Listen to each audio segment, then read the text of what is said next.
할렐루야. 네, 오늘 주님의 귀한 은혜가 있기를 축복합니다. 제가 얼마 전에 유튜브 릴스를 하죠. 거기 봤는데 쇼츠죠. 거기 보니까 수학 1타 강사 정승재 선생님 아세요?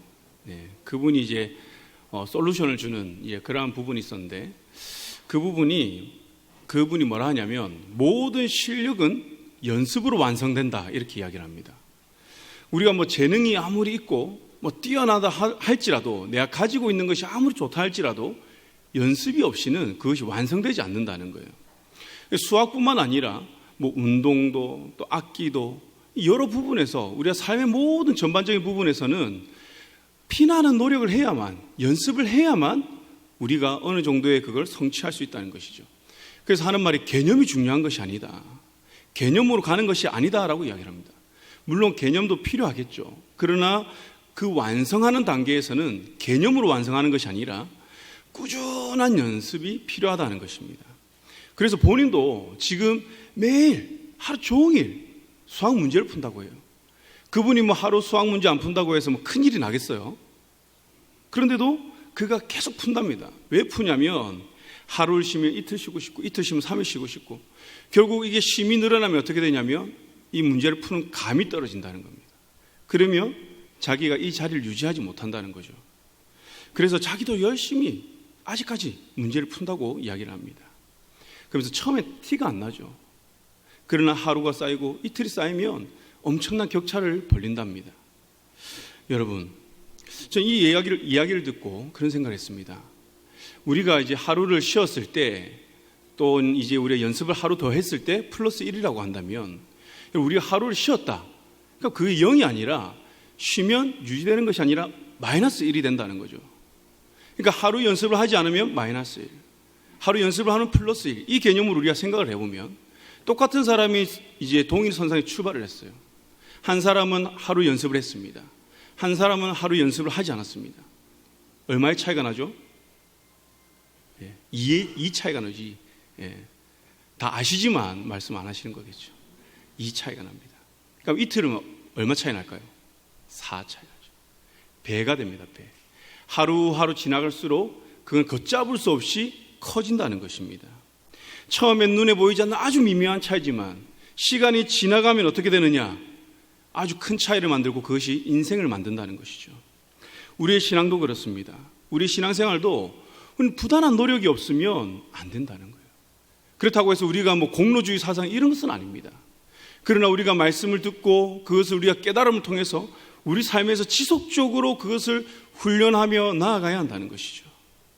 그런데 그것을 못했을 때 어떻게 됩니까? 때로는 도태되기도 하고 때로는 하나님 뜻과 전혀 다른 길로 우리가 갈 때도 있습니다.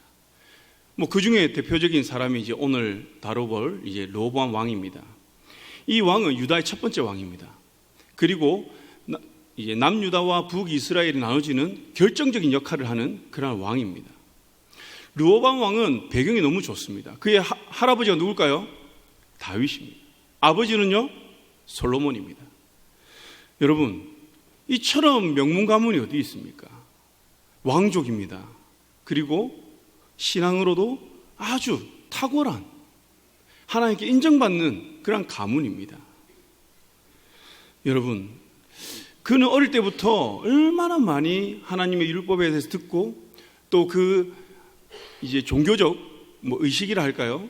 그러니까 절기를 지키고 하나님께 예배하는 이러한 행위들을 얼마나 많이 했겠습니까? 그의 삶에 이미 체득이 되었을 것입니다. 특별히 그의 아버지 솔로몬 왕 어때요? 하나님이 주시는 지혜로 나라를 통치했습니다. 하나님이 주시는 그 지혜로 국정 운영을 했습니다. 외교를 했습니다. 그 결과 많은 하나님의 은혜를 받았죠. 축복을 받았죠. 르호보암 왕은 이 모든 것들을 다 보고 자랐습니다. 그런데 그는 자기가 왕이 되어서 지혜롭지 못한 선택을 통하여서 어떻게 됩니까? 이 모든 것들을 다 빼앗기게 됩니다. 애굽왕 시삭이 침공하여서 예루살렘 성전의 모든 보물을 다 가져갑니다. 그리고 왕궁의 보물도 가져갑니다. 그리고 오늘 특별히 언급한 게 있습니다. 금방패. 여기까지 탈취해 갑니다. 남유다와 르호보암 개인의 입장에서는 정말 수치스러운 일 아닐까요? 아버지 때에는 그 주변 열강들이 아무 말도 못했어요. 르호보암은 어떻게 보면 솔로몬보다 더 좋은 조건에서 왕위에 올랐습니다. 솔로몬 시대는 그 왕국 땅이 더 컸잖아요. 그 세력이 더 컸잖아요. 그러니까 르호보암 왕은 어떻게 보면 더 좋은 출발점에서 시작을 했는데 지금 어떻게 되죠? 아버지 때에는 화친하자고 그렇게 하던 나라들이 대적을 합니다. 그리고 자기가 왕이 되자 어떻게 해요? 이란 이제 애굽에서 이제 침공이 일어나는 거죠. 그걸 다 뺏겨버립니다. 능력 없는 왕인 것처럼 보이고 또 자존심도 많이 상했겠죠. 그런데 하나님께서는 이 애굽의 이 시사왕의 침공을 왜 허락하셨는가? 스마야 선지자를 통해서 분명하게 말씀하십니다. 너희가 나를 버렸기 때문이다. 너희가 나를 버렸기 때문에 나도 너희를 버린다는 것입니다. 그런데 중요한 것은 이것은 우리가 심판을 의미하는 것은 아닙니다. 하나님의 징계인 것이죠. 심판은 하나님께서 어떠한 그 재판을 통한 그 결과를 이제 말씀하는 건데 그건 형벌이죠. 그런데 하나님은 하나님 백성을 심판하는 것이 아니라 이를 통해 징계를 한다는 것입니다. 중요한 것이 있습니다. 징계는요, 무엇을 전제하냐면 하나님께서 반드시 회복시키는 것과 회복 길을 열어주신다는 겁니다. 멸망시키는 게 아니라는 거예요. 그래서 이 징계라는 단어, 무사르라는 이 단어는요, 여러분 훈련, 교훈, 훈육이라는 의미가 있습니다. 그렇기 때문에 하나님께서는 지금 이 사건을 통해서 르호보암을 교육하고 훈련시키기 원하는 그런 목적을 분명히 가지고 있다는 것이죠. 부모가 자녀를 바르게 키우기 위해 원하는 그러한 마음으로요. 얼마 전에 저희 아들이 이제 사소한 거짓말을 했습니다. 얘기해도 되는지 모르겠지만 이제 아들이 안 듣고 있을까를 보고 저희 집에 이제 규칙이 있습니다. 거짓말을 했다. 그러면 이제 유튜브라든지 동영상 시청을 1주 또는 2주 금지를 합니다. 지금 2주 금지 당했습니다. 보면요. 근데 중요한 것은 그렇게 이 아이에게 징계를 하는 이유가 뭐죠? 올바른 것을 가르치기 위해서. 이 아이에게 어떤 데미지를 줄 수 있는 것. 다른 거는 데미지 안 받아요. 근데 요즘 아이들 보면 휴대폰 없거나 유튜브를 못 본다, 동영상을 못 본다 이러면 데미지가 아주 크더라고요. 벌벌 떱니다. 그래서 제가 그걸 압수를 했습니다. 제가 가져갔습니다. 이 아이 입장에서는 다 잃어버린 것 같겠죠. 그런데 이 아버지는 어떠한 마음 가지고 있죠? 나중에 2주 뒤에 돌려주고 또 바른 길로 훈육한다는 이제 그러한 개념이 있는 것이죠. 하나님도 그렇습니다.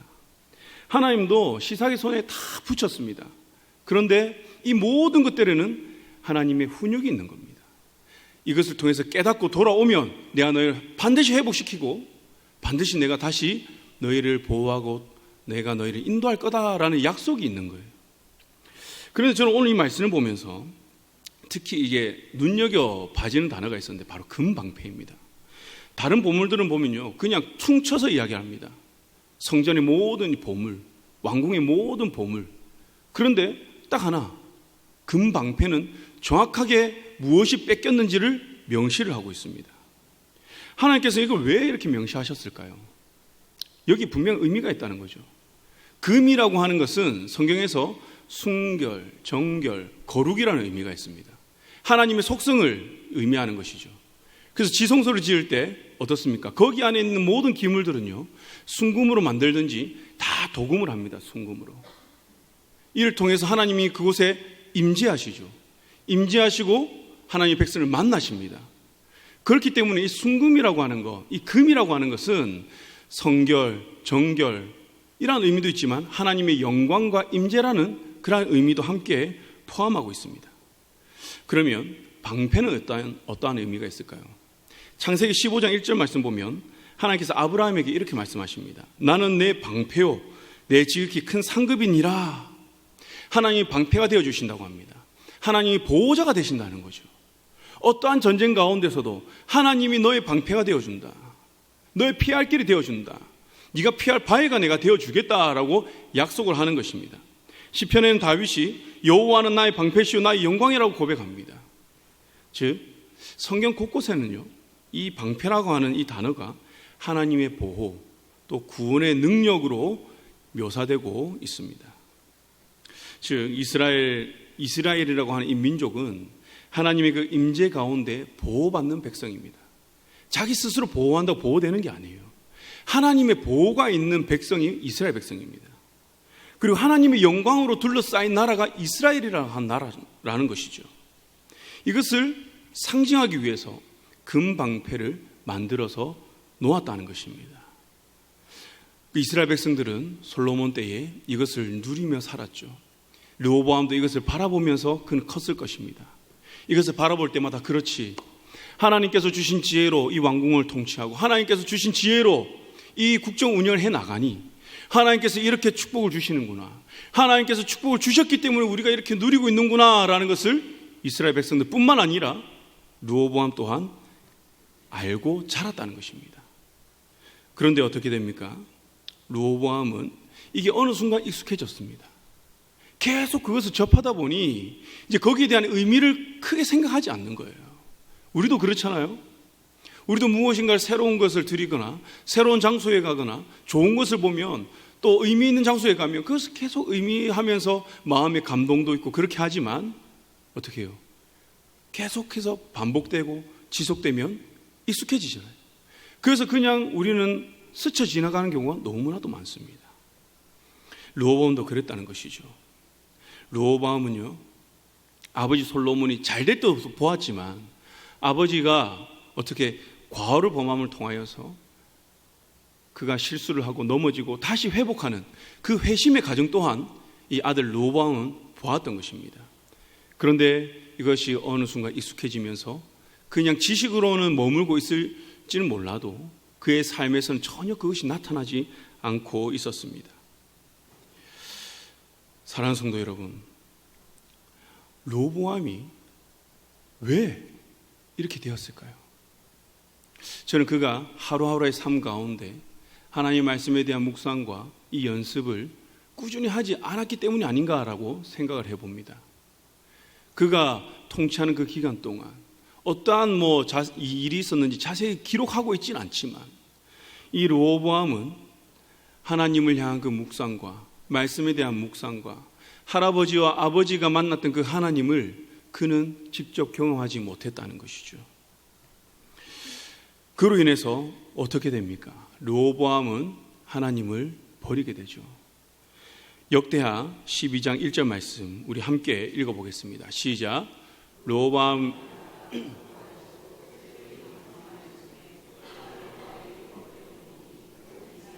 본받은지라. 아멘. 뭐라고 합니까?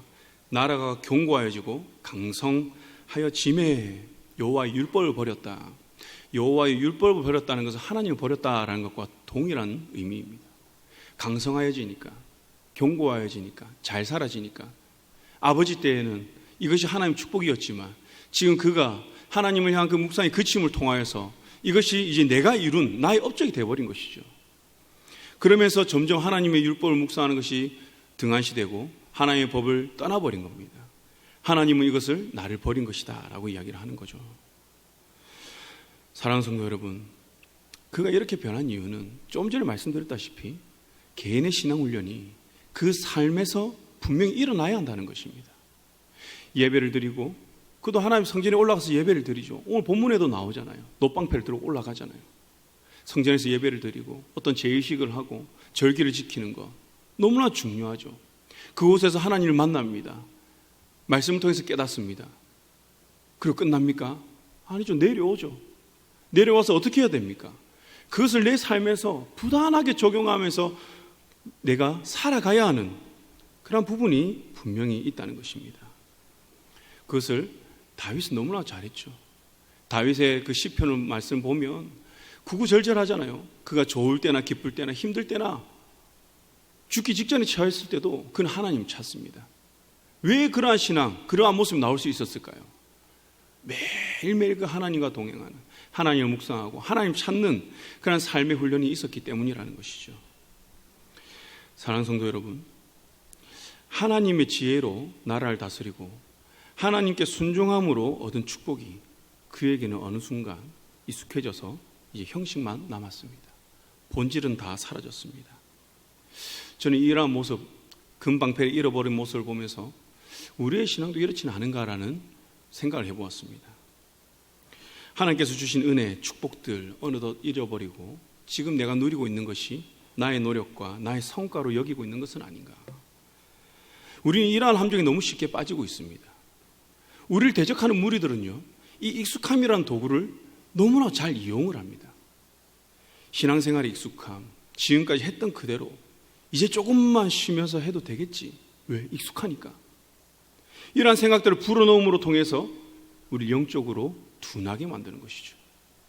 우리가 이것을 소홀히 여겨서는 안 되는 게 무엇이냐면, 가룟 유다가 예수님을 어떻게 팔게 됩니까? 사단이 그 생각을 불어넣었다고 이야기를 합니다. 그가 처음부터 그 마음을 품고 있었던 게 아니에요. 어느 순간 그에게 그 마음의 틈을 보고 그 생각을 불어넣으니 그 마음, 그 생각이 그를 장악하게 되는 거죠. 그렇습니다. 우리 하루의 삶은 결코 소홀히 할 수가 없습니다. 우리의 삶 가운데 우리 하나님의 그 생기가 끊어지면, 하나님이 주시는 그러한 은혜와 그 능력들이 끊어지면 우리는 살아도 사는 존재가 아니라는 것이죠. 금요일 기도의 집 말씀 중에 담임 목사님께서 에스겔서 37장 말씀을 통해서 마른 뼈에 대해서 이제 말씀을 하셨습니다. 잠깐 말씀하셨는데 거기에서 제가 계속해서 묵상되었던 한 단어가 있었습니다. 바로 생기입니다. 생기. 여러분, 뼈가 맞춰지고 살이 차오르면서 외형적으로 우리가 갖춰졌습니다. 그럼 살아있는 존재인가요? 모습은 사람의 형상을 띠고 있지만 산 존재가 아니죠. 산 존재가 되기 위해서는 거기에 생기가 불어넣어져야 됩니다. 창세기 말씀에 우리가 하나님의 형상을 따라 흙으로 지어졌습니다. 그런데 그 완성은 어디에서 이루어집니까? 생기를 통해서 이루어진다는 거예요. 우리에게 생기를 주시지 않으면 우리는 살아도 살아있는 존재가 아니라는 것이죠. 하나님 영이 내 안에 없다면, 우리가 그의 통치를 받지 않는다면 우리는 지금 누리고 있는 것들, 이 모든 것들이 오히려 나에게 도움이 하나도 되지 않는다는 것입니다. 물질이 나쁜 겁니까? 명예가 나쁜 겁니까? 높은 자리가 나쁜 겁니까? 아닙니다. 이것이 우리가 하나님 앞에 악함으로 작용하는 것은 무엇이냐면, 이것이 나의 우상이 되었을 때, 그러나 물질과 명예와 이러한 모든 것들이 하나님이 주시는 그러한 영으로 통치받음으로 우리가 하나님 뜻에 따라 사용하게 된다면 그것은 하나님께 영광 올리는 모든 도구가 된다는 것입니다. 다윗이 그것을 보여줬고요, 솔로몬이 그것을 보여줬습니다. 사랑하는 성도 여러분, 복음서에는 회칠한 무덤이라는 표현이 나옵니다. 회칠한 무덤, 무덤입니다. 그 안에는 이미 시체가 부패하여 썩어져서 많은 이제 악한 냄새가 나죠. 그것을 감추기 위해서 회칠을 합니다. 그래서 냄새를 가두죠. 포장을 합니다. 그렇다고 그것이 무덤이 아닙니까? 숨겨질 수 없습니다. 모르겠습니다. 사람의 눈은 속일 수가 있습니다. 그러나 하나님의 눈은 결코 우리가 속일 수 없다는 것이죠. 르호보암도 그렇습니다. 그 일시적인 회개는 합니다. 그러나 그는 온 마음을 돌이키는 회개는 하지 않았습니다. 그 증거가 무엇이냐면 바로 놋방패인 것이죠. 놋방패 무엇입니까? 느호셋이라는 단어입니다. 구리, 청동을 의미합니다. 여러분, 구리 보셨죠? 전성 피복 가면은 이제 딱 나오는데 반짝반짝 하잖아요. 얼핏 보면 금이랑 색깔이 비슷해 보입니다. 그리고 모양은 어떻습니까? 그걸로 방패를 만드니까 빼앗겼던 그 방패와 모습이 비슷합니다. 왜 르호보암은 놋방패를 만들었을까요? 그는 하나님 앞에서 겸비했는지 모르나 백성들 앞에서는 정직하지 못했다는 것이죠. 정치적 요소가 있었습니다. 하나님의 영광이 떠났다면 백성들이 동요하고 자신의 왕권도 위태롭다고 판단을 했겠죠. 그래서 금방패가 아니더라도 그는 놋방패를 만들어서 멀리서 보았을 때 비슷하게 반짝반짝거리면서 지금 저 방패에 올라가고 있구나, 하나님 성전에 올라가고 있구나 볼 수 있도록, 하나님의 임재와 영광이 아직 우리에게 머물고 있구나, 이러한 연기를 했다는 것입니다. 이걸 무엇이라고 하냐면 외식이라고 이야기를 하죠. 그는 성전에 갈 때만 놋방패를 들고 갔다가 다시 어떻게 합니까? 오늘 본문 말씀 보면 경호실에 보관하였다고 합니다. 그는 거짓으로 행하고 있다는 것을 보여주고 있습니다. 그는 놋방패를 들고 성전에 올라감을 통해서 체면 유지를 하려고 했고, 그는 하나님의 도우심이 있는 척 하였습니다. 일상에 머무르지 않는 그의 형식적인 종교 행위를 이 모습이 보여주고 있는 것이죠. 그는 문제의 포인트를 전혀 잘못 잡고 있는 것입니다. 하나님께서는요, 회개에 합당한 열매를 맺기를 원하십니다. 그러나 르호보암은 회개는 하였으나 그 삶에서 그 열매를 맺지는 못하였습니다. 여러분, 열왕기서 말씀 보면요, 많은 왕들이 나옵니다. 선한 왕, 악한 왕들이 나옵니다. 그 기준이 무엇일까요? 나라를 부강하게 만들고 또 정치를 잘해서 백성들이 잘 먹고 잘 살게 만들면 선한 왕인가요? 아니죠. 좋은 왕일 수는 있습니다. 르호보암도 좋은 왕이기는 합니다. 나라를 견고히 세웠기 때문에, 그리고 부강하게 만들었기 때문에. 그러나 선한 왕은 아니죠. 선한 왕은 하나님 말씀에 따라 나라를 운영하고 하나님 말씀에 따라 내 삶이 움직여지는 하나님의 통치를 받는 삶, 이게 선한 삶이라는 것입니다. 사랑하는 성도 여러분, 시편 3편 3절에 보면 여호와여 주는 나의 방패시요 나의 영광이시며, 시편 18편 30절에 보면 그는 자기에게 피하는 모든 자의 방패시로다라는 이런 말씀이 있습니다. 여러분, 이 말씀 믿으십니까? 여호와가 여러분들의 방패이십니까? 여러분, 그렇다면 우리는 지금 무엇을 붙들고 살아가고 있는가 한번 돌아보았으면 합니다. 많은 이들은 이걸 선포합니다. 그러면서 나의 믿음의 고백이라고 이야기를 합니다. 예배 시간에 기도할 때에 여호와는 나의 방패입니다. 피할 바이십니다. 그러나 우리의 삶에 나갔을 때는 어떠합니까?